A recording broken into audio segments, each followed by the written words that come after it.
और अब अगली खबर। पिछले लगभग 15 दिनों से जिले के 5 प्रखंड बलरामपुर, बारसोई, आजमनगर, प्राणपुर और कदवा बाढ़ की चपेट में है। हालांकि पिछले कुछ दिनों से बारिश कम होने के कारण यहां बाढ़ का पानी पहले की तुलना में कुछ कम है, लेकिन बाढ़ द्वारा ढाए गए कहर से पूरे इलाके के लोग तबाह और परेशान हैं। सरकार और जिला प्रशासन द्वारा इस पूरे बाढ़ग्रस्त क्षेत्र में युद्धस्तर पर बाढ़ राहत कार्य के चलाए जाने के साथ साथ आवागमन के लिए क्षतिग्रस्त सड़कों को भी फिर से जोड़ने का काम तेजी के साथ शुरू कर दिया गया है। जिला प्रशासन द्वारा चलाए जा रहे इस राहत कार्य और पुनर्निर्माण कार्य के बारे में जानकारी देने के लिए आज जिलाधिकारी श्रीमती पूनम द्वारा एक प्रेस कॉन्फ्रेंस का आयोजन किया गया। इस प्रेस कॉन्फ्रेंस में civil surgeon doctor Murtaza Ali, विद्युत विभाग के कार्यपालक अभियंता मोहम्मद अरमान, जिला पशुपालन पदाधिकारी डॉक्टर प्रमोद मेहता और RWD के कार्यपालक अभियंता संजय कुमार मौजूद थे। प्रेस कॉन्फ्रेंस में जिलाधिकारी ने बाढ़ग्रस्त इलाकों में चल रहे राहत कार्य एवं पुनर्निर्माण कार्य के बारे में जानकारी देते हुए बताया कि सरकार और जिला प्रशासन की लगातार कोशिश है कि बाढ़ पीड़ितों को जल्द से जल्द राहत सामग्री उपलब्ध कराने के साथ साथ उन्हें बाढ़ राहत राशि भी दी जाए ताकि उन्हें कम से कम परेशानियों का सामना करना पड़े। बाढ़ राहत राशि भेजने के क्रम में जिलाधिकारी ने बताया कि 52,000 से भी अधिक पीड़ित परिवारों को ये राशि भेज दी गई है और शेष पीड़ित परिवारों को ये राशि भेजने की तैयारी की जा रही है। फिलहाल तो जैसा भी आप सब भी जान रहे हैं और देख भी रहे हैं कि पानी लगभग निकल चुका है। कुछ एरियाज़ में लोग बांध पे हैं, मतलब मोस्टली 200 फैमिली कदवा में होगी और कुछ 51 फैमिली आजमनगर की है जो बांध पे अधिवासी थे, बाकी लोग अपने घरों में जा चुके हैं। तो फ्लड आने के बाद की जो काम होता है जो इससे भी ज़्यादा महत्वपूर्ण है ताकि कोई महामारी ना फैले, कोई अव्यवस्था उस तरह की उत्पन्न ना हो जाए, उस पर अब विशेष जोर है। राज्य सरकार का भी जैसी मंशा है, जैसा निर्देश है, उसको लेके हम लोगों ने पशुपालन से के भी कैंप्स स्टार्ट किए हैं ताकि पशुओं में भी कोई विशेष प्रॉब्लम नहीं आए। साथ ही प्रत्येक पंचायत में कैंप्स लगाए जा रहे हैं जो कि एक साइक्लिक मैनर में लगाए जाएंगे। प्रत्येक दिन 11 कैंप हम अभी कैटर कर पा रहे हैं और जिस पंचायत में हम एक बार जा रहे हैं, हमारा प्लान ये है कि हम नेक्स्ट 1 वीक बाद दोबारा उस पंचायत में आएँ, लेकिन उस पंचायत के जो सेकेंड लार्जेस्ट विलेज हो वहाँ पे सेकेंड टाइम में हम कैंप लगाएंगे और 3 से 4 बार एज पर पॉपुलेशन हम उसको कैटर करना चाहेंगे ताकि एक 1 वीक के बाद पंचायत को हेल्थ की फैसिलिटी मिलती रहे। वो कैंप्स स्टार्ट हो गए हैं और मेरा आप लोगों से भी अनुरोध है कि पब्लिक तक इसको पहुंचाया जाए। इसका प्लान भी हम आप लोग को अवेलेबल करा रहे हैं कि किस दिन कहाँ है। ये 1 वीक का मोटा मोटी प्लान है क्योंकि 1 वीक का हम इसको साइकिल करेंगे, रोटेट करेंगे। इसी प्रकार पशुपालन में भी उसी प्रकार चलेगा कैंप ताकि हर गाँव में सप्ताह दिन 10 दिन बाद वापस कैंप लग सके। और जो ब्लीचिंग पाउडर और इस तरह के वर्क होते हैं वो लगातार जारी रहेंगे, कम से कम 1 महीने जो अभी स्थिति है उसके हिसाब से उसकी आवश्यकता है। और साथ ही जो रेस्टोरेशन का वर्क होता है, खासकर रोड का, इलेक्ट्रिसिटी का, वो हमारे इंजीनियर्स बहुत ही तन्मयता से कर रहे हैं, पूरी टीम उसमें लगी हुई है। हमारे पास सबसे बड़ा चैलेंज नर्मदा का था, चूँकि 6 पंचायतें पूरी तरह कट गई थी, तो हमारी इंजीनियर्स WRD के, RWD एंड पूल निगम और साथ ही जो उनका टेक्निकल सपोर्ट था पटना से, उन लोगों ने बिल्कुल पानी में नाव से जाकर उस परिस्थिति में उस काम को प्रारंभ किया जब निश्चित रूप से एक चैलेंज था। और आज कहते हुए अच्छा लग रहा है कि हम उन लोगों को, उस पंचायतों को हम लोग आवागमन उपलब्ध करा सके। इसके अलावा हमारा दूसरा डाइवर्जन जो शिवगंज है वो चैलेंज है, वो भी हम लोगों ने कल से प्रारंभ कर दिया है। पहले हम लोगों ने सोचा था कि हो सकता है हमें पीपा पुल लाना पड़े, लेकिन बैम्बू पाइलिंग से हम उसको कर पा रहे हैं, तो कल से वो भी प्रारंभ हो गया है। एक जो बड़ा आपका भमरैली के पास है उसको भी हम 2 से 3 दिन में कर देंगे और बाकी बलरामपुर और बारसोई का हम लोगों ने कनेक्टिविटी ब्लॉक से उसको रिस्टोर कर दिया है। जो छोटे छोटे हैं वो भी निश्चित 2 से 3 दिन में रिस्टोर हो जाएंगे। इलेक्ट्रिसिटी, निश्चित रूप से इलेक्ट्रिसिटी आज के समय में बहुत ही महत्वपूर्ण है हर तरीके से।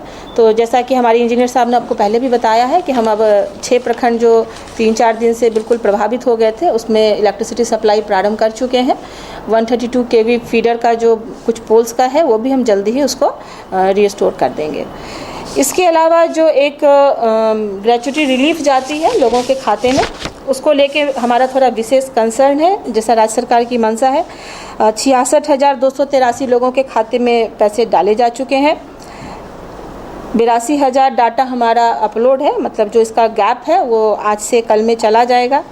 बाकी डाटा हमारे पास लगभग अवेलेबल हो चुके हैं, जो आज से कल में वो भी प्रोसेस हो जाएंगे। तो मेरा सबसे बड़ा जो कंसर्न है, और जैसे कि ऐसी चीज़ें आप लोग के भी नज़र में आती रही है कि कुछ लोगों के द्वारा पैसे वसूली की चीज़ें सामने आती है, तो काइंडली अपने चैनल से आप इस चीज़ को प्रसारित करें कि किसी को भी किसी भी प्रकार की पैसे देने की आवश्यकता नहीं है। जो लोग एलिजिबल है उनका लिस्ट बन चुका है, लिस्ट हमारे पास आ चुकी है। अब कोई नई लिस्ट नहीं बनाई जा रही है, लिस्ट आ चुकी है। उनको किसी के पास नहीं जाना है और किसी की भी बातों में नहीं आना है।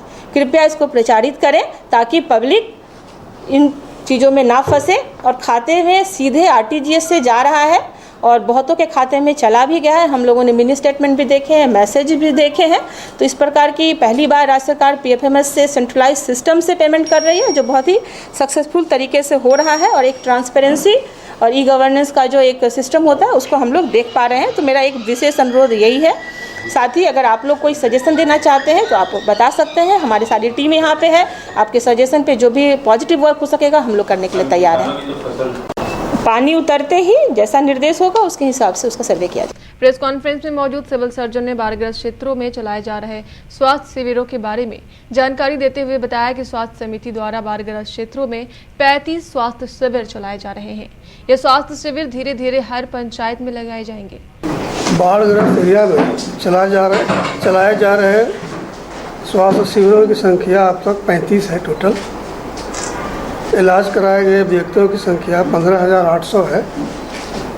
वितरित किए गए हैलोजन टैबलेट की संख्या 40,984 है और छिड़के गए ब्लीचिंग पाउडर की मात्रा 1323 kg है टोटल। 4 दर्जन पंचायत है, 35 शिविर हम लोग परसों तक लगा चुके हैं। अभी हम लोग 5 पंचायत में बलरामपुर, बारसोई, आजमनगर, कदवा, प्राणपुर इस जगह जो है हम लोग अभी लगा रहे हैं शिविर। हर जगह 2-2 है। कदवा में जो है कदवा प्रखंड में 3 शिविर लगा रहे हैं। टोटल 11 शिविर हम लोग कल से लगा रहे हैं। ये जो है पंचायत में 1 शिविर लगेगा। इस तरह से हम लोग प्लान बनाया हुआ है। प्लान यहाँ पर क्या इस शिविर में दवाई भी दी जा रही है? दवा दी जा रही है, छिड़काव हो रहा है, सारी व्यवस्था है वहाँ पर। इसी प्रेस कॉन्फ्रेंस में मौजूद विद्युत कार्यपालक अभियंता मोहम्मद रहमान ने बाढ़ग्रस्त क्षेत्रों में विद्युत आपूर्ति व्यवस्था को लेकर बताया कि इस क्षेत्र में जगह जगह खंभे गिर गए हैं और 1,32,000 का टावर भी गिर गया है, लेकिन बिजली विभाग के कर्मचारियों द्वारा अथक प्रयास कर पूरे बाढ़ग्रस्त क्षेत्र में फिलहाल अल्टरनेट व्यवस्था के द्वारा बिजली आपूर्ति चालू कर दी गई है। अपना दूसरा विकल्प हमने देखा कि किस तरह से पब्लिक को बिजली दिया जा सकता है। तो एक पुराना लाइन हम लोग का था, जो करीब 1-1.5 साल पहले हम उससे लाइन लिया करते थे 33 के भी पूर्णिया ग्रिड सब स्टेशन से बारसोई लिया करती, ये ये सोनौली PSS लिया करते थे। वो लाइन चूँकि बहुत दिन से डैमेज था, 20 पोल उसमें डैमेज थे, प्लस जो बाढ़ आए थे बारिश में भी बहुत सारा डैमेज हो गया था, वो तो अलग था। इसके अलावा भी शिवगंज नदी के पास जो धार था वहाँ पर 2 पोल हमारा बह गया था पूरे धार में, और पानी का लेवल लगभग 10 फीट था, जो सबको पता है।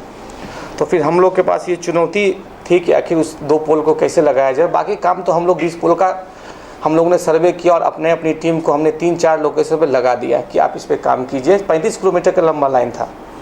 पोल लगवा करके जिस तरह से चापाकल को धसाया जाता है गीले मिट्टी में, उस तरह से हमने उसको धसाया।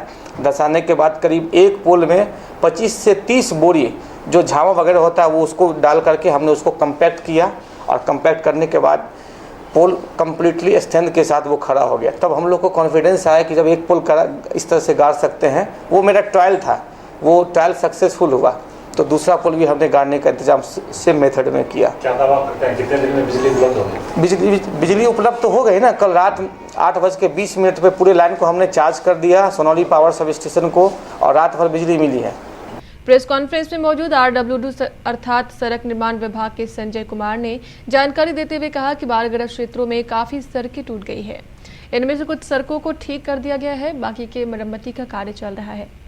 41 रोड 41 रोड्स, बारसोई के 10 पंचायत में 18 रोड और बलरामपुर के 10 पंचायत में 17 रोड, कुल मिला के 76 रोड जो हैं सो हमारे बैडली डैमेज हुए हैं। जिस पर कि हम लोगों ने काम शुरू कर दिया है और युद्ध स्तर पर काम कर रहे हैं। 191 रोड हमारे डूबे हुए थे, जो कि अब पानी का बहाव कुछ कम हुआ है, लेवल कुछ कम हुआ है, तो बाहर निकलना शुरू हुए हैं। क्षति का आकलन उसका किया जा रहा है। जो मेजर कट्स थे उसको हम लोगों ने पहले रिस्टोरेशन करना प्रारंभ किया, जिससे कि बलरामपुर हमारा ब्लॉक हुआ, जो ब्लॉक कनेक्टिविटी है, मेजर कनेक्टिविटी है, उसको हम लोगों ने सफलतापूर्वक पूरा कर लिया है और यातायात बहाल हो गई है।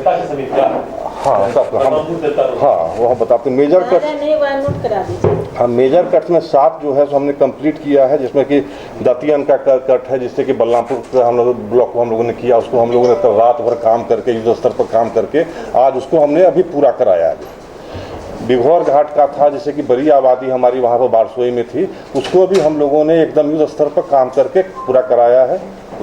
और सुधानी रोड जो हमारा मेन बारसोई से कनेक्टिविटी वगैरह है, वो भी करा दिया हम लोगों ने पूरा। आज कंप्लीट करा करके मैं यहाँ पर हूँ, बैठा हुआ हूँ। तो मेजर कट्स हमारे पूरे हो गए हैं और जो भी और भी कट्स हैं जिस पर हम लोग काम कर रहे हैं, हम आशा करते हैं कि 3 दिनों के अंदर में उसको हम पूरा कर लेंगे। कनेक्टिविटी की जो समस्या है, ज़्यादा क्षति हुई है, उसको हम लोग 3 दिनों के अंदर में पूरा कर लेंगे। इस प्रेस कॉन्फ्रेंस में जिला पशुपालन पदाधिकारी डॉक्टर प्रमोद कुमार मेहता भी मौजूद थे। उन्होंने बाढ़ग्रस्त क्षेत्र में मवेशियों के लिए चलाए जा रहे राहत कार्य के बारे में जानकारी देते हुए कहा कि 28 पशु चिकित्सालय हैं, जिसमें मिनिमम 1 डॉक्टर कर्मी सब हैं। इसके अलावा निजी कर्मी भी टीकाकर्मी के रूप में और कृमिनाशक दवाई के रूप में प्रतिनियुक्त किया गया है। और अभी तक हमारे यहाँ बाढ़ से प्रभावित जो 6 प्रखंड हैं, उसमें हमारा 61,702 पशु प्रभावित अभी तक पता चला है। चिकित्सित पशु इसमें हम लोग 3,204 किए हैं अभी तक। और टीकाकरण हम लोग 17 तारीख से शुरू किए हैं, 31 तारीख तक शुरू रहेगा। अब लगभग यहाँ पर 13 लाख का आबादी है, बड़े पशु 6 लाख लगभग हैं। तो हम लोगों का टारगेट है कि 6,05,000 टीकाकरण HSBQ के अगेंस्ट में किया जाएगा। अभी तक हम लोग टीकाकरण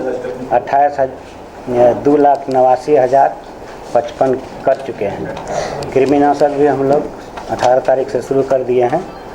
इसमें भी लगभग 12-13 लाख हम लोगों का टारगेट है। अभी 98,351 कृमिनाशक दवाई हम लोग पिलवा चुके हैं। अभी हमने अभी बाढ़ प्रभावित के मम के निर्देश पर जो बाढ़ प्रभावित है वहाँ हम लोग शिविर भी लगा रहे हैं प्रतिदिन। उसमें चयनित कर लिए हैं प्रतिदिन जो है हर प्रखंड से एक गांव में जा कर के शुरू करें। तो कल से हम लोग वो भी प्रारंभ कर दिए हैं, प्राणपुर में और आपका कदवा में, बारसोई में, इधर जो 6 प्रखंड हैं आपका बारसोई, कदवा, एक दिन में एक आजमनगर। मैम वहाँ पर जो बलरामपुर में 2 डॉक्टर हमारे हैं, तो 2 शिविर लगवा रहे हैं, एक दिन में 1 पंच। अब प्रतिदिन कहाँ लग रहा है उसको रोज न्यूज़ में डलवाइए ना। जी गांव निर्धारित हम लोग कर लिए हैं, इसी गांव में जो है।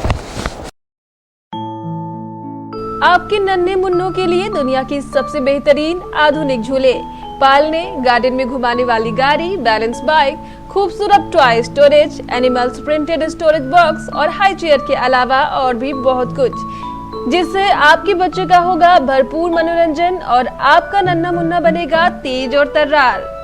ये है ऑटो स्विंग बेबी कैडर, खूबसूरत, शानदार और अपने आप झूलने वाला, रिमोट से संचालित, साथ में बजेगा मधुर संगीत। ये है बेबी हाई चेयर, जो एक खिलौना भी है और एक चेयर भी है, जिस पर बैठकर आपका नन्हा मुन्ना खाएगा खाना। ये इस वैज्ञानिक ढंग से बनाई गई है कि इससे आपका नन्हा मुन्ना ना तो गिरेगा और ना ही हिलेगा। इसकी क्यूट डिजाइन आपके नन्हे मुन्ने को भी बहुत भाएगी। ये है बेबी स्टॉलर, आपके नन्हे मुन्ने को पार्क और गार्डन में घुमाने वाली गाड़ी। एक खूबसूरत और हाइजीनिक लेनिन कपड़े से बनाई गई है। इसकी छतरी आपके नन्हे मुन्ने को धूप नहीं लगने देगी। वक्त पर ये पूरी गाड़ी एक बैग में बदल जाएगी, जिसे आप आसानी से कहीं भी और कभी भी कैरी कर सकते हैं। ये है नेचुरल बेबी बाउंसर, यह आपके न्यूबॉर्न बेबी के लिए है, बेहद खूबसूरत रंगों में। इस पर लेटकर आपका बच्चा अपनी माँ की गोद जैसा आनंद महसूस करेगा। ये है सेल्फ बैलेंस बाइक। इसके सहारे आपका बढ़ता नन्हा मुन्ना अपना बेहतर संतुलन बनाना बेहतर तरीके से सीख पाएगा। इसकी हाइट बच्चे के बढ़ते कद के साथ बढ़ाई या घटाई जा सकती है। इसे कहते हैं टॉय स्टोरेज बॉक्स।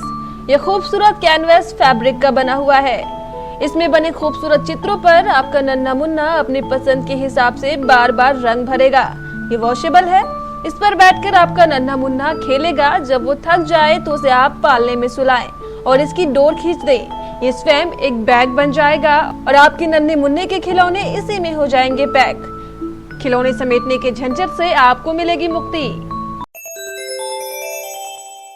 यह है खूबसूरत जानवरों की डिजाइन वाला स्टोरेज बॉक्स। ये फोल्डेबल होता है और इसमें आप अपने नन्हे मुन्नों के सारे सामान रख सकते हैं। यह है 3-in-1 डायपर चेंजिंग पैड। इसमें लिटाकर आप अपने नन्हे मुन्नों का डायपर बिना किसी परेशानी के बदल सकते हैं।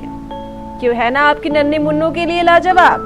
तो देर किस बात की, आइए पधारिए आपकी अपने प्रतिष्ठान सती सिक्योरिटी में। हमारा पता है Sati security system, MG road, Katihar, Bihar. Phone 06452242570, mobile 9430029220।